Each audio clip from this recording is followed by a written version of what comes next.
പക്ഷെ മെയിൻ പ്രശ്നം അതല്ല, അത് ഹെയ്സൽവുഡിന്റെ അഭാവം തന്നെയാണ്. ഹെയ്സൽവുഡിന്റെ അഭാവത്തിൽ ഇറക്കുന്ന ആ ഒരു പ്ലെയർ ഇന്നലെ ഇപ്പോൾ ലുങ്കിങ്കിടെ ആയിരുന്നു, പ്രശ്നം തന്നെയാണ്. അപ്പോൾ പ്ലേ ഓഫിൽ ആ പ്രശ്നത്തെ RCB എങ്ങനെ മറികടക്കും എന്ന രീതിയിലാണ് അവരുടെ സാധ്യതകൾ ഉള്ളത്. പിൽസാൾട്ട് അല്പം സ്ട്രഗ്ലിംഗ് ആയിരുന്നു തുടക്കത്തിൽ, പക്ഷെ കോഹ്ലി ആ ഒരു അറ്റാക്കിംഗ് ആ ഒരു ചുമതല ഏറ്റെടുത്ത് വളരെ മികച്ചൊരു ക്വിക്കുള്ള ഒരു ഇന്നിങ്സ് കോഹ്ലിയുടെ ഭാഗത്തുനിന്ന്. കോഹ്ലി ഔട്ടായതിനു ശേഷം ആ ഒരു പിൽസാൾട്ടിന്റെ ഒരു ഗിയർ ചേഞ്ച് ഉണ്ടായിരുന്നു, അതുവരെ ഉള്ള ഒരു രീതിയായിരുന്നല്ലോ പിൽസാൾട്ടിന്റെ. പിന്നീട് അങ്ങോട്ട് വന്ന മിഡിൽ ഓർഡറുള്ള ബാറ്റ്സ്മാൻമാർ, എസ്പെഷ്യലി ഇപ്പം നമ്മൾ ഭയങ്കരമായിട്ട് പ്രതീക്ഷിച്ച ഷെപ്പേർഡ് ആയാലും അതുപോലെ ടിംഡയോട് ആയാലും പട്ടിദാർ, അദ്ദേഹത്തിൻ്റെ ഒരു ഫോം, ആ ഒരു മോശം ഫോമാണ് പട്ടിദാറിൻ്റെ. അപ്പോൾ അത് എടുത്ത് പറയണം. ബാക്കി എല്ലാവരും നിരാശപ്പെടുന്നൊരു കാഴ്ച, 160 മുകളിലുണ്ടായിരുന്ന RCB സ്കോർ വെറും 3 വിക്കറ്റ് മാത്രം നഷ്ടത്തിൽ. ഈസി ആയിട്ട് അവർ ആ ടാർഗറ്റിലോട്ട് എത്തുമെന്ന് തോന്നിച്ച ഒരു സമയത്താണ് മിഡിൽ ഓർഡറിൽ ഭയങ്കരമായിട്ട് വിക്കറ്റ് പോകുന്നൊരു കാഴ്ച. യഷൻ മലിംഗയിലെ ഹർഷ ദുബെ ആയാലും ഇന്നലെ മികച്ച രീതിയിൽ തന്നെ പന്തെറിഞ്ഞു. അതുപോലെ കമിൻസിനും ഇന്നലെ ഒരു 3 വിക്കറ്റോളം അദ്ദേഹം കൊടുക്കുന്നുണ്ടായി. അപ്പോൾ ഇന്നലെ ടോട്ടലി RCBയുടെ ഒരു മിഡിൽ ഓർഡർ ഭയങ്കര ഡിസപ്പോയിന്റ് ചെയ്തു, അതുപോലെ അവരുടെ ആ ഒരു ഹിറ്റർമാർ. എന്തായാലും ഈ ഒരു മിഡിൽ ഓർഡർ അത്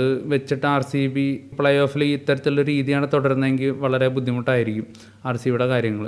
അതുപോലെ തന്നെ ഫിനിഷേഴ്സ് അവസരത്തിനൊത്ത് ഉയരേണ്ട ഒരു സാഹചര്യമുണ്ട്. ഇപ്പോൾ RCBയുടെ ഫിനിഷിംഗ് ഡിപ്പാർട്ട്മെൻറ്റ് അടിപൊളിയാണ്, അല്ലാന്നല്ല. പക്ഷേ ഇന്നലത്തെ മത്സരത്തിൽ അവർ നിരാശപ്പെടുത്തി, അപ്പോൾ അവർ തിരിച്ചു വരുമെന്ന് വിചാരിക്കാം.